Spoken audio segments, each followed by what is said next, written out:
بسم اللہ الرحمن الرحیم الحمد للہ رب العالمین والصلاة والسلام علی خاتم الانبیاء وسید المرسلین وعلی آلہ وصحبہ اجمعین اما بعد سبحانک لا علم لنا الا ما علمتنا انک انت العلیم الحکیم۔ محترم حاضرین کرام، دور دراز سے آئے ہوئے نوجوان دوستوں، بزرگوں، خواتین اسلام، پیارے بچوں اور پیس ٹی وی کے تمام ناظرین، اردو پیس کانفرنس کے آج کے اس اجلاس میں آپ سب کا خیر مقدم کرتا ہوں۔ السلام علیکم ورحمۃ اللہ وبرکاتہ۔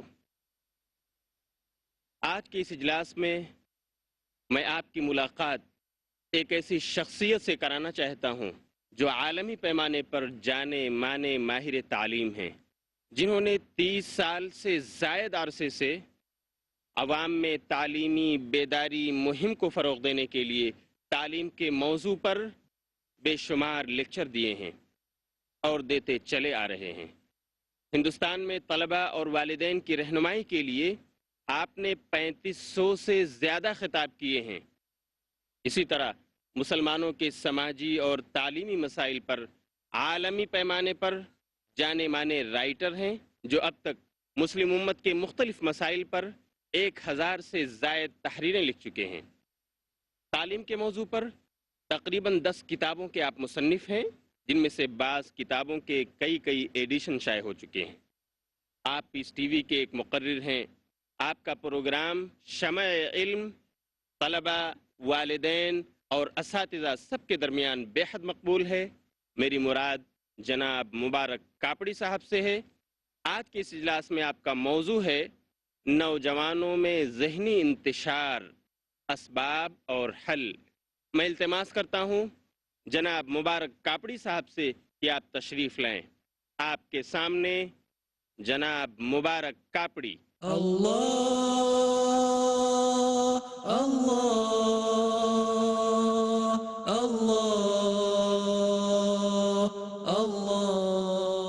اللہ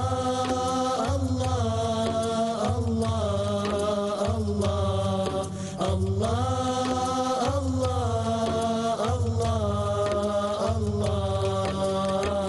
كلما ناديت ياه قال يا عبدي أنا الله كلما ناديت ياه قال يا عبدي أنا الله الله الله الله الله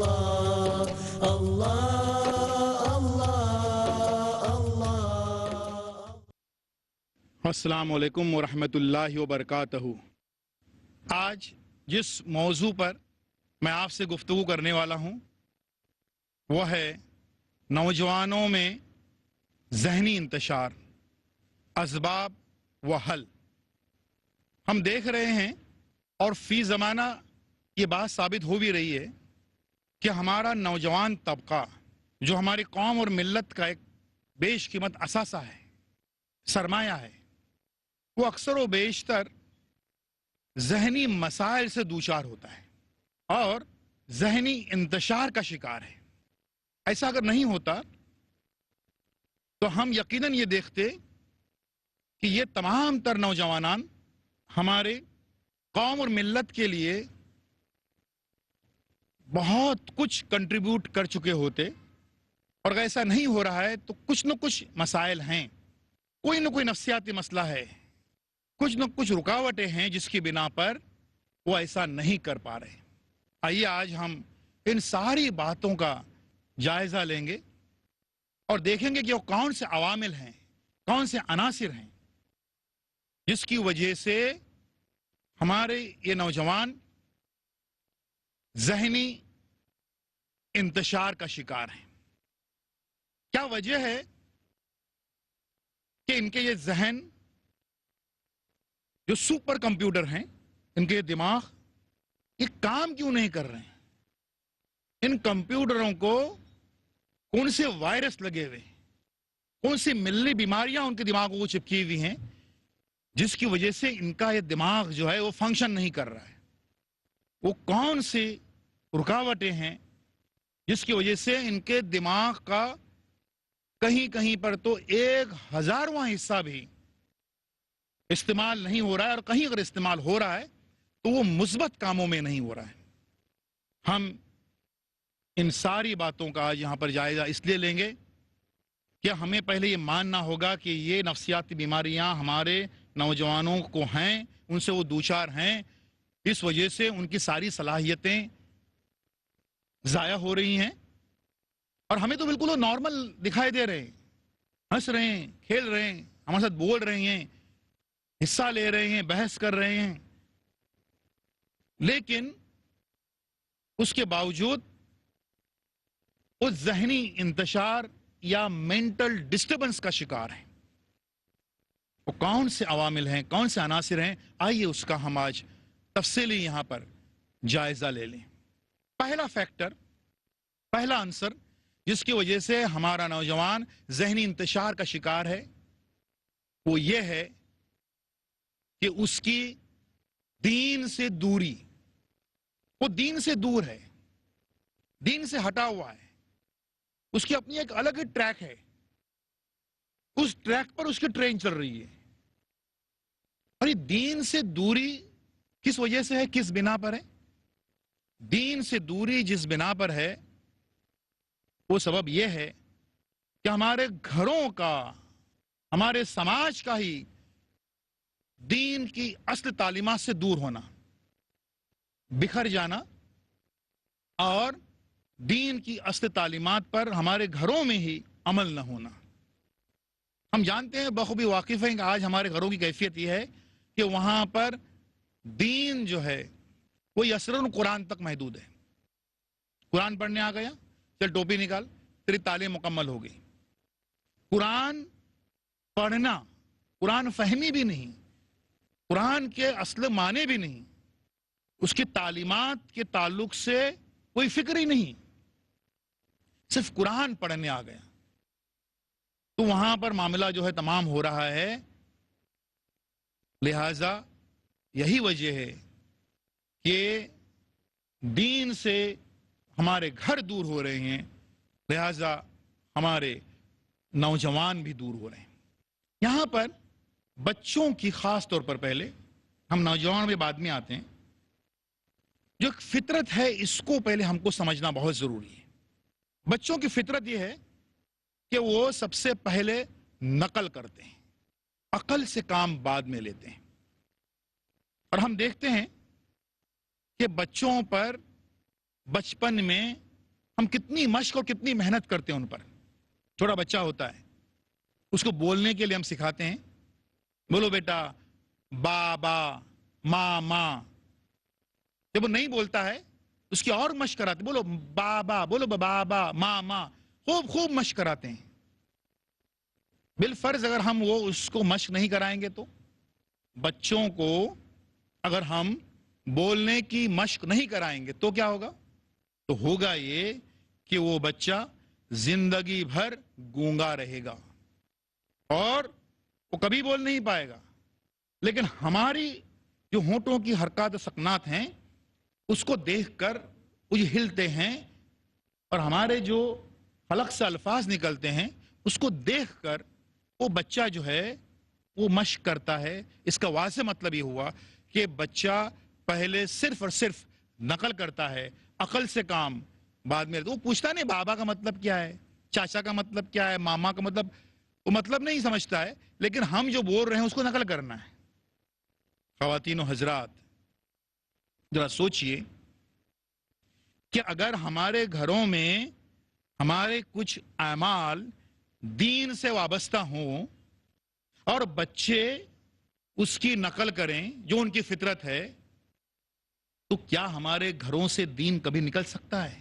اگر بچے ہمارے یہ دیکھیں اور باریکی سے دیکھیں اور دیکھتے رہیں کہ ٹھٹراتی ہوئی سردی میں بھی ہمارے والدین صبح اٹھ کر جو ہے وہ فجر کے لیے وضو کرتے ہیں ٹھنڈے پانی سے، ٹھٹراتی ہوئی سردی میں، جب وہ دیکھیں کہ چلچلاتی ہوئی دھوپ میں جب رمضان آتا ہے اس میں بھی وہ روزے رکھتے ہیں اور اس میں اس گرمی کی کوئی شکایت نہیں کرتے، جب وہ دیکھتے ہیں کہ دین کی اصل تعلیمات کو وہ گھروں میں مکمل طور پر رائج کیے ہوئے ہیں، جب وہ دیکھتے ہیں کہ ہمارے والدین کے قول اور فعل میں کوئی تضاد نہیں ہے، ہمارے والدین الحمدللہ جو بات کہتے ہیں وہی کرتے ہیں، اور ان کے قول اور فعل میں کسی قسم کا کانٹریڈکشن نہیں ہے، کوئی تضاد نہیں ہے، تو کیا بچے اس کی نقل نہیں کریں گے؟ سوچئے غور سے، یقیناً کریں گے۔ تو بات یہ ہے کہ اگر ہمیں چاہتے ہیں کہ ہمارے گھروں میں دین قائم رہے، رائج رہے، تو والدین کو اس میں پہل کرنی ہوگی، بچے خود بخود اس کو نقل کریں گے۔ آج جو سارا انتشار ہے وہ صرف اس بنا پر ہے کہ دین ہمارے نوجوانوں کے ذہن میں رائج نہیں ہے۔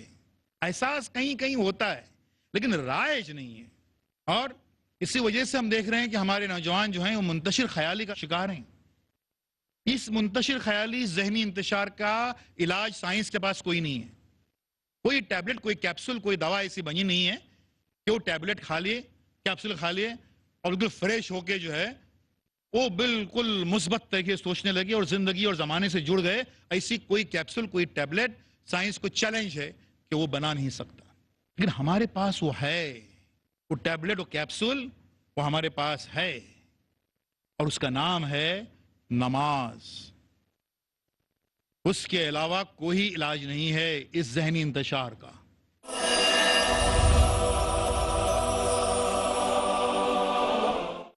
ہم جو دیکھتے ہیں کہ کچھ جو ذہنی انتشار کا شکار بندے رہتے ہیں ان کو پھر ہم لے کے جاتے ہیں، اور کوئی راستہ ہی نہیں ہے، ان کو ہم لے کے جاتے ہیں سائیکیٹرسٹ کے پاس، دماغی امراض کے ڈاکٹر کے پاس۔ وہ کیا کرتے ہیں؟ وہ کچھ ایسے کیپسول، ایسے ٹیبلٹ ان کو دیتے ہیں کہ جس سے وہ شخص جو ہے، وہ بچہ جو ہے، نوجوان جو ہے، وہ سویا رہے، مسلسل سویا رہے۔ وہ سویا رہتا ہے تو ہم سمجھتے خوش ہوتے ہیں کہ اس کا علاج ہو گیا۔ نہیں، وہ نیند کے غلبے میں ہے، اس کا علاج نہیں ہوا ہے، وہ ڈسٹرب ہے مکمل طور پر۔ لیکن اگر وہ ڈسٹرب ہے اور اسی وقت وہ اٹھ کر وضو کر لیتا ہے، 2 رکعت نماز، اللہ سے مدد مانگتا ہے، تو پھر وہ زندگی سے جڑ جاتا ہے، وہ سوئے گا نہیں۔ وہ زندگی سے جڑ جانے کے ٹیبلٹ ہے، کیپسول ہے نماز۔ اور یہ نماز جو ہے اس سے ہی انسان کی زندگی میں آتا ہے ایک بیش قیمت سرمایہ جس کا نام ہے تقوی۔ تقوی، رائچسنس۔ تمام تر برائیاں پھیلی ہوئی ہیں چاروں طرف، اور ان سارے برائیوں سے اپنے آپ کو بچائے رکھنا، اور اس کے باوجود سارے برائیوں سے اپنے آپ کو محفوظ رکھنا۔ کتنی ہی مشکلات درپیش آ جائیں لیکن اس تقوی پر کوئی سمجھوتا کرنے کے لیے تیار نہ ہونا، صحیح راستے پر بہر صورت چلنا، زندگی میں کیسی ہی مشکلات درپیش آ جائیں اس کے باوجود تقوی پر کوئی کمپرومائز نہ کرنا اور اس پر قائم رہنا، یہ جو ہے اس زندگی کا ایک بیش قیمت سرمایہ ہے۔ اب یہ تقوی، کیا تقوی حاصل کرنے کے بعد واقعی جو ہے زندگی کامیاب ہوتی ہے؟ واقعی جو نوجوانوں میں آج ہر جگہ ہم کو نظر آ رہا ہے ذہنی انتشار، اس کا علاج ممکن ہے؟ سن لیجیے، میں ہی نہیں کہتا، اس روئے زمین کی عظیم ترین کتاب میں اللہ تعالیٰ فرماتے ہیں، اور جا بجا تقوی کا ذکر انہوں نے اپنی اس کتاب میں کیا ہے۔ سورہ عمران سورہ نمبر 3 آیت نمبر 76، سورہ عمران سورہ نمبر 3 آیت نمبر 102، سورہ عمران سورہ نمبر 3 آیت نمبر 198، اور صرف یہی نہیں، اور کئی جگہوں پر، جیسے سورہ یوسف سورہ نمبر 12 آیت نمبر 57، سورہ زمر سورہ نمبر 39 آیت نمبر 20، مختلف جگہوں پر اس تقوی کا ذکر۔ بلکہ یہ کتاب قرآن جو ہے وہ کتاب تقوی ہے، تقوی کی ہی کتاب ہے، اس سے ہی پوری بھری ہوئی ہے، اور اس پر اللہ تعالیٰ کیسی کیسی نعمتوں کا وعدہ فرماتے ہیں اس کی کیسی کیسی نعمتوں کی بارش اور انعامات کی بارش کا اعلان فرماتے ہیں. اللہ فرماتے ہیں سورہ انفال سورہ نمبر 8 آیت نمبر 29 میں کہ اے ایمان والو، اگر تم اللہ کا تقوی اختیار کرو تو وہ تمہیں ایک فرقان عطا کرے گا. فرقان کرائٹرین، سچ اور جھوٹ، حق اور باطل، اس میں تمیز کرنے کی بصیرت و بصارت، ایک کسوٹی. کتنا بڑا تحفہ ہے یہ. اور صرف یہی نہیں، جہاں بجا انعامات کی بارش کی گئی ہے. یہ تقوی یعنی زندگی صحیح راستے پر گزارنے کا جو طریقہ ہے، اس پر اللہ تعالیٰ نے جا بجا انعامات کی بارش کی ہے. اللہ تعالیٰ فرماتے ہیں سورہ بقرہ سورہ نمبر 2 آیت نمبر 282 میں کہ جو تقوی اختیار کرے گا اسے اللہ تعالیٰ علم عطا کرے گا.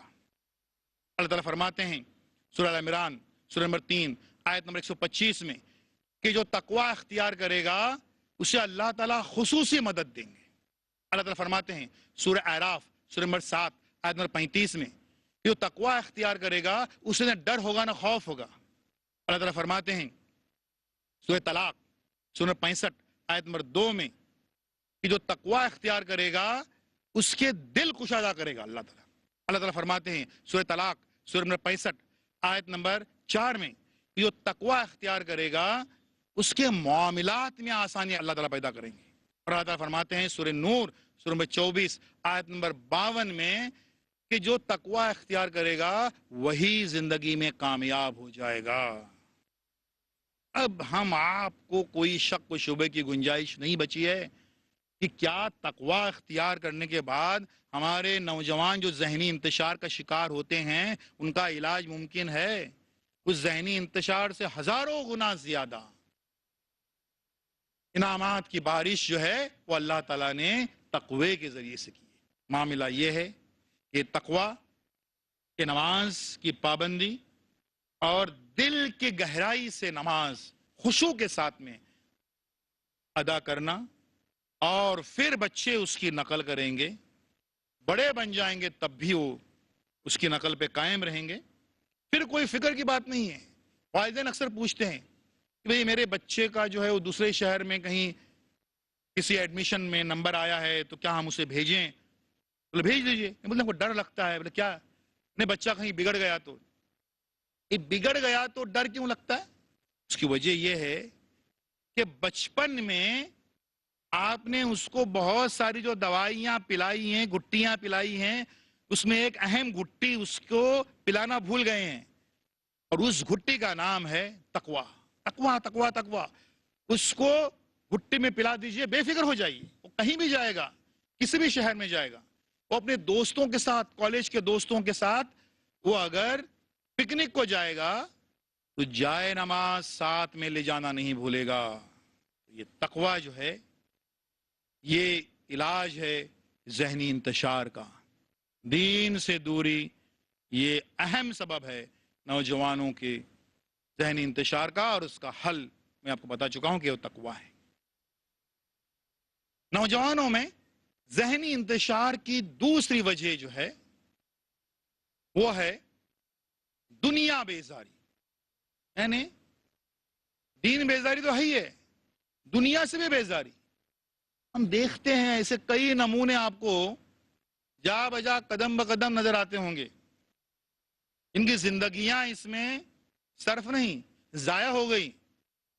یہ سوچنے میں ارے یار یہ اللہ نے یہ دنیا کیوں بنایا بھائی؟ اور بنایا تو مجھے کیوں پیدا کیا؟ اور مجھے پیدا کیا تو پھر یہ اس کے لیے ضروری ہے کہ اسکول جاؤں، کالج جاؤں، کوئی روزی روٹی کماؤں، اس کے لیے بھی کچھ کیوں؟ کیا ذرا ان سے پوچھ لیتے ہیں کہ بھئی اللہ نے آپ کو انسان بنانے کے بجائے کوئی گدھا گھوڑا بنایا ہوتا، ہاتھی بنایا ہوتا، گینڈا بنایا ہوتا، چونٹی بنایا ہوتا، چلا ہوتا؟ ارے نہیں وہ تو ٹھیک ہے، وہ ٹھیک ہے، لیکن یہ دنیا، اور مقصد کیا ہے اس دنیا کا؟ اور پھر ان نوجوانوں کی ذہن سازی انورٹڈ کاماز ہے، ذہن سازی ہمارے کچھ اکابر بڑی دل جمعی کے ساتھ میں کرتے رہتے ہیں. بولتے ہیں یہ دنیا 4 روزہ ہے.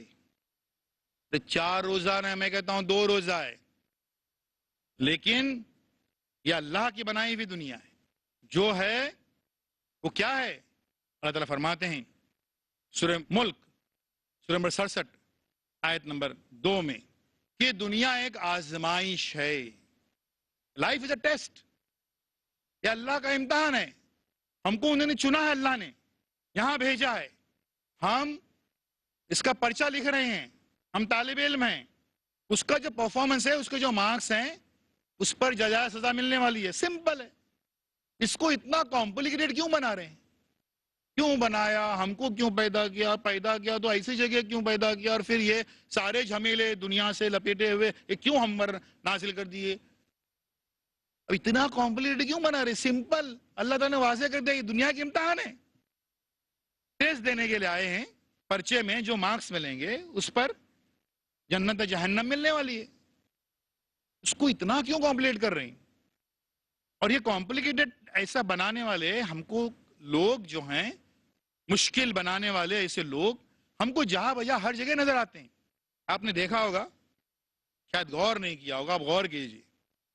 ایسے لوگ جو آپ سے کہتے ہیں ارے یار یہ ہے نا میرا سر درد ہے نا، پوری صبح جب بالکل کام پہ نکلتا ہوں اسی وقت جو ہے میرا یہ پورا سر درد کرتا ہے.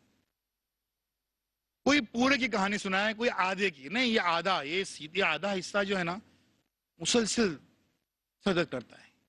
کوئی کہے گا آپ کو یار ذرا باہر نکلو نا چکر آتی ہے، اور اس سورج کی روشنی ذرا تیز ہو گئی نا تو متلی بھی آتی ہے، چکر بھی آتی ہے.